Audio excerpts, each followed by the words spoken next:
Hello and welcome to Fast and Factual on Firstpost, where we get you the top 50 headlines from around the world.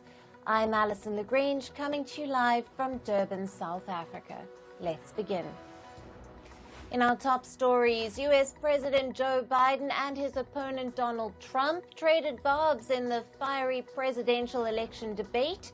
The two sparred over US economy, global wars and abortion. Biden called Trump a loser and talked about his criminal convictions, while the Republican candidate invoked Biden's son Hunter Biden's conviction over federal gun charges. Iranians are voting to choose their new president today. The Guardian Council of the country had picked 6 candidates for the presidential race, but 2 candidates withdrew their nomination, leaving 4 candidates in the fray. The presidential election was due next year in Iran. However, President Ebrahim Raisi's death in a plane crash last month led to an early election. And in Israel, anti-government protests gathered outside Prime Minister Benjamin Netanyahu's home, calling for his resignation. The protesters waved flags and banged on snare drums. The demonstrations come at a time when Israel faces the threat of a multi-front war with Hamas in Gaza and Hezbollah in Lebanon. Ultra-Orthodox Jews hit the streets in Tel Aviv to protest the mandatory military service. The protest followed Israeli Supreme Court's ruling that came earlier this week. The court asked state to begin drafting ultra-Orthodox Jewish seminary students into the country's military. Israeli law bound men to serve in the military for 3 years and women for 2 years from the age of 18. Ultra-Orthodox Jews were exempted from this law until last year. And Canada has imposed sanctions on 7 Israeli settlers for extreme violence in the West Bank. The country has also taken measures against 5 entities, including settler organizations. Ottawa sanctioned 4 Israelis last month for the same reason. The move follows similar measures taken by the US and the UK. European Union leaders signed a security agreement with Ukraine during Brussels summit. The deal underlines the EU's support for Kiev in its war against Moscow for a 3rd year. The 2-day summit marks the first meet between the leaders of 27 countries since the European elections earlier this month, setting a strategic course for the bloc for the next 5 years tops the summit's agenda. And during the Brussels summit, European Union leaders nominated Ursula von der Leyen for a second 5-year term as president of the European Commission, while former Portuguese Premier Antonio Costa was picked as the future chair of their European Council meetings. The Estonian Prime Minister Kaja Kallas will be the next EU foreign policy chief. Italian Prime Minister Giorgia Meloni criticized the European Council's proposals for the top leadership. She abstained from the vote for nominating top leadership, calling it a great mistake and a disrespect to Europeans. Meloni said the method of electing the leaders was wrong and that the leaders should have changed, adding that the result of the European Parliament election showed people wanted a change. Hundreds gathered in central Paris to protest against the far right. This comes as France is preparing to hold legislative elections on the 30th of June. The opinion polls suggest victory for the far right in the first round. The second round of voting is scheduled for the 7th of July. A train collided with a bus in southern Slovakia at a railway crossing, killing at least 5 people and leaving 5 more injured. The passenger train was carrying around 200 people from Prague to Budapest. The roof Terminal 1 of Delhi's Indira Gandhi International Airport collapsed this morning due to heavy rainfall. Now, the roof collapse killed at least 1 person, while several others were left injured. The incident disrupted flight operations at Terminal 1 in one of the busiest airports in the world. Ruckus gripped the Indian Parliament after opposition demanded discussion on the National Eligibility Entrance Test for undergraduates. The opposition cited alleged irregularities in exams conducted for admissions in government and private medical colleges by the National Testing Agency. The proceedings of the lower house of Parliament were adjourned until the 1st of July.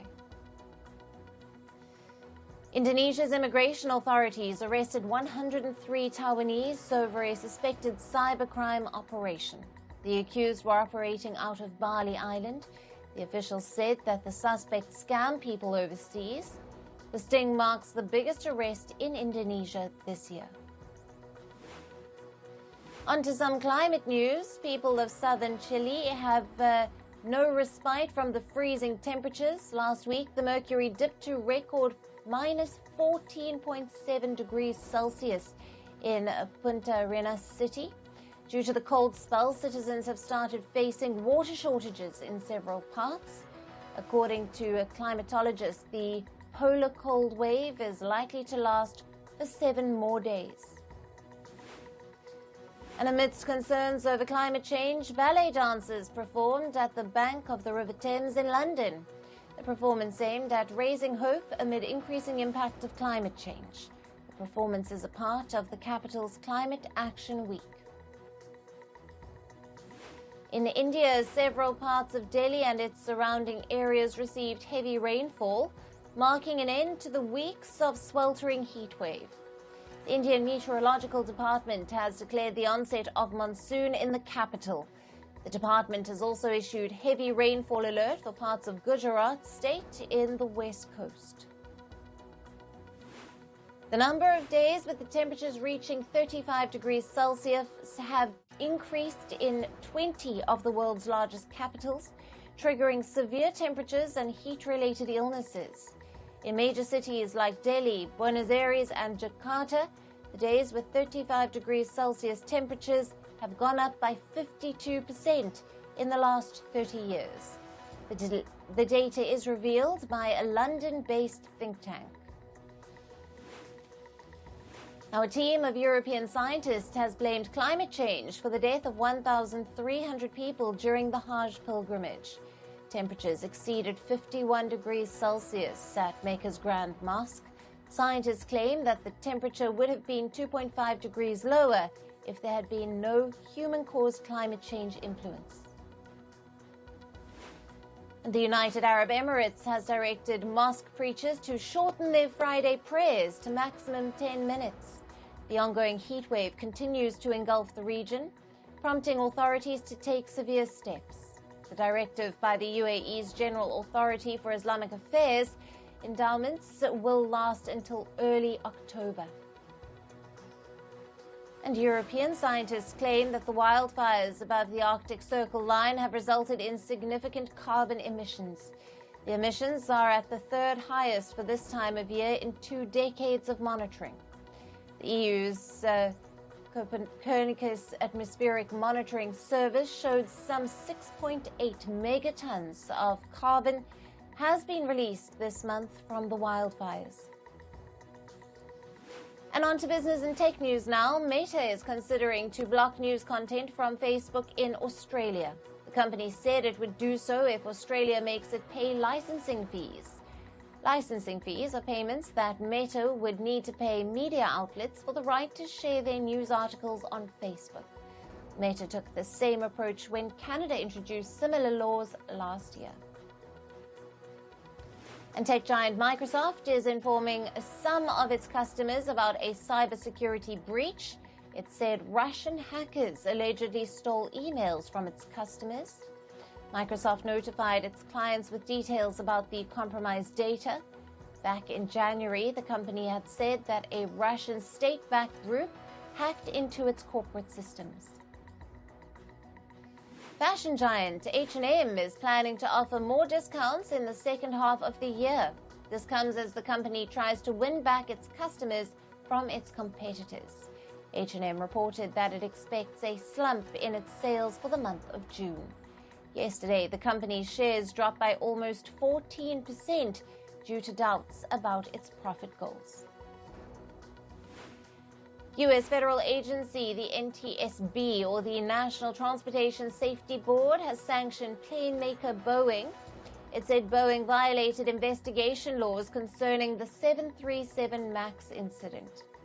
The probe pertains to a January 5th incident where a Boeing 737 MAX made an emergency landing after its door panel blew out midair.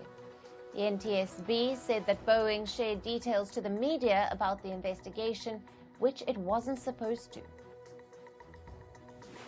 And oil prices rose on Asian trading hours yesterday. The price rise is attributed to expectations of an interest rate cut by the U.S. Central Bank. If interest rates go down, it could mean more people will buy oil.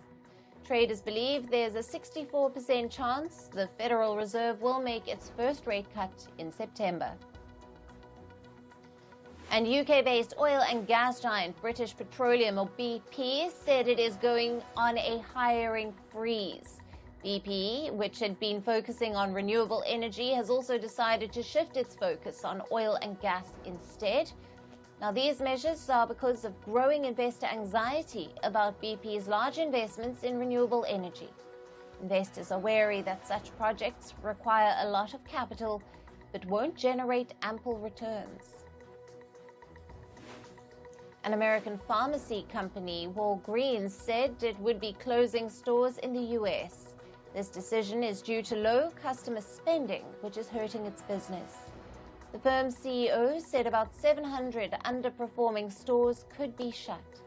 Walgreens has also cut down its profit estimates for the rest of the year. It posted its quarterly earnings that missed the targets. And Finnish telecommunications company Nokia will acquire Infinera Corp, which designs optical networking equipment. The deal is worth over $2 billion. Nokia is looking to strengthen its network infrastructure business as its mobile business operations decline. At least 70% of the deal will be carried out in cash. And sales of Zeekr electric vehicles rise in Russia last year. It has boosted the Chinese car makers' presence in the growing EV market. Chinese car makers now lead local competitors in Russia's expanding EV sector.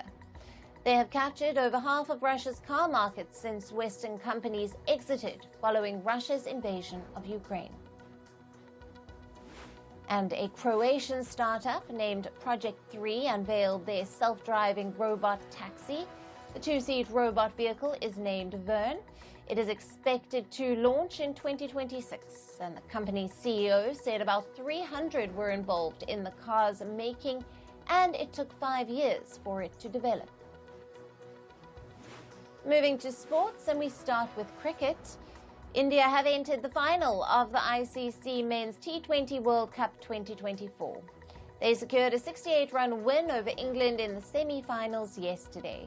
The men in blue batted first and put up 171 for 7 in the first innings. England were bundled out for 103 in their run chase. India will face South Africa in the final on the 29th of June. And Indian skipper Rohit Sharma shattered the record for most fours in the history of T20 World Cup. He completed 113 fours during India's match against England in the semi-final. The previous record was held by Mahela Jayawardene, who had 111 fours under his belt. Rohit is also ranked second after Chris Gayle in the list of most sixes for ICC Men's T20 World Cup. In football, Argentina's Lionel Messi had to skip a Copa America training session with his team. He has suffered a muscle injury. This casts doubt on Messi's participation in his final group stage game against Peru. The Inter Miami player has said it might be wiser to sit out of the match, with his team already making it to the next stage after 2 wins. And Uruguay inched a step closer to making it to the Copa America knockout stage. They thrashed Bolivia 5-0.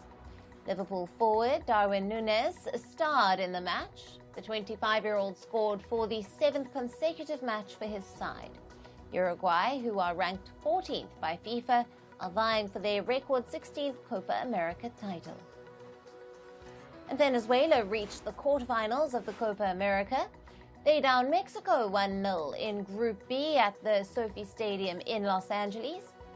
Salomon Rondon netted a goal in the second half to his team in the quarters, and the win has ensured Venezuela move to the top of the group.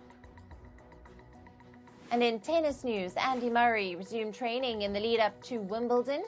The 37-year-old recently underwent back surgery. Murray said he would take as much time as possible before announcing his decision to participate in the Grand Slam. Wimbledon begins on Monday. And US's Taylor Fritz continued to march on towards securing his third Rothé International title. He downed Chinese qualifier Jin Chengshan 7-6, 7-6 in the quarterfinals. Fritz will next face Australian Alexander Vucic in the semis, and the American has clinched the title back in 2019 and 2022. In badminton, the Indian shuttlers Trisa Jali and Gayatri Gopichand advanced to the US Open women's doubles quarterfinals. The top seeds beat their opponents from Chinese Taipei 16-21, 21-11, 21-19 in the round of 16. The Indian pair will next face Japan's Roi Hirokami and Yuna Kato.